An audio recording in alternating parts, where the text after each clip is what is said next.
Hi, boys and girls. Welcome to series 2 of Fraction Review.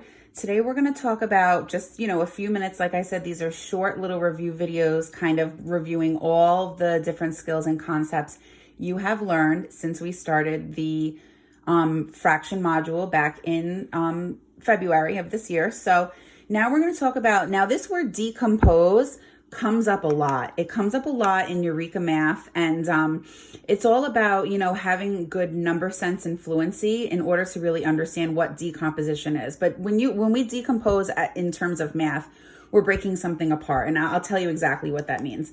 And then equivalence, today we're going to, just quickly touch on equivalence in fractions, meaning that it's having the same value or amount. Equivalence is just a fancy schmancy fourth grade word for equal or the same. So when something is equivalent, it is the same. So I'm going to give you an example of decomposition right now, a very quick lower grade example, something like a number bond. My son right now, Nicholas, is currently working on number bonds in kindergarten. So he is working on number bonds with the number 10.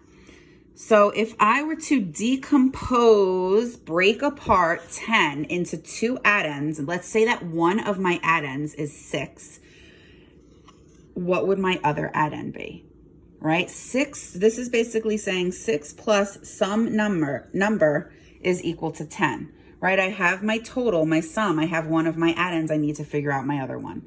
So you can either start from 6 and count up until you get to 10, or you can start from 10 and subtract 6. And no matter which way you do it, 6 plus 4 is 10, right? That's a fact. So this would be just a quick example of decomposing a number, breaking it apart. Now the rules, they don't change when it comes to fractions. So all those math rules and concepts that you've been learning ever since you started school, those things don't change as you get older. So let's talk about breaking up a whole into a certain amount of pieces with a denominator and then representing that as unit fractions. Now, a unit fraction is very simple. It's a fraction with a numerator of 1.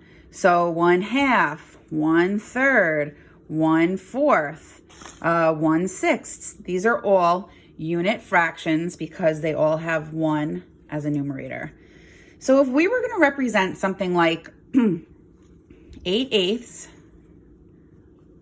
as a series of unit fractions, what I would need to do is I would need to decompose this into 1/8. So that's 3, 4, 5, 6, 7, 8.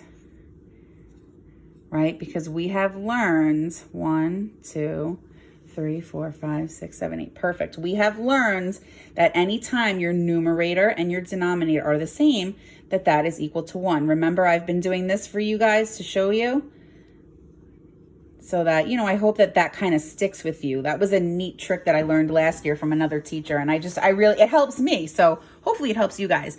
When your numerator and denominator are the same, it is equal to 1 whole. Even if it's something like, 100,248 over 100,248. Even though these are huge, huge numbers, because the numerator and the denominator are the same, still equal to 1, okay? That never changes.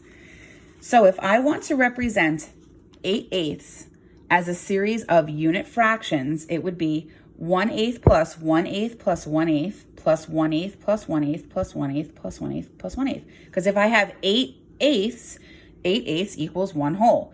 Now, what operation, boys and girls, is the same as repeated addition? Think about it.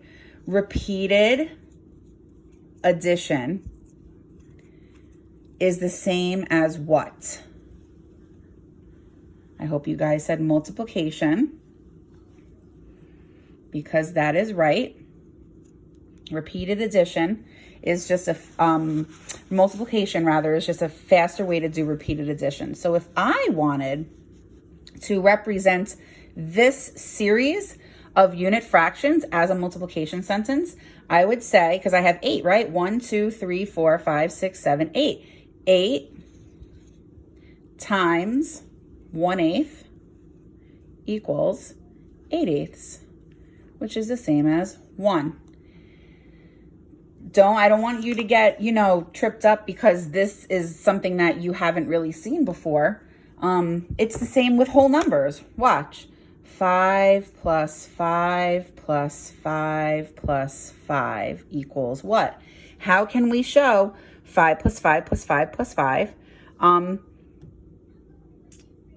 a multiplication sentence? Well, we can do, this would be, how many 5s do I have here? I have 1, 2, 3, 4. So I have 4, right, groups of 5 to get me to 20. It's the same thing as here. I have 8 groups of 1/8 to get me to 8/8. Okay, so that's a little bit of decomposition for you. Now I just want to talk about equivalent fractions. Actually, you know what? I'm going to do equivalent fractions in video number 3 because I don't want these videos to get too long. All right.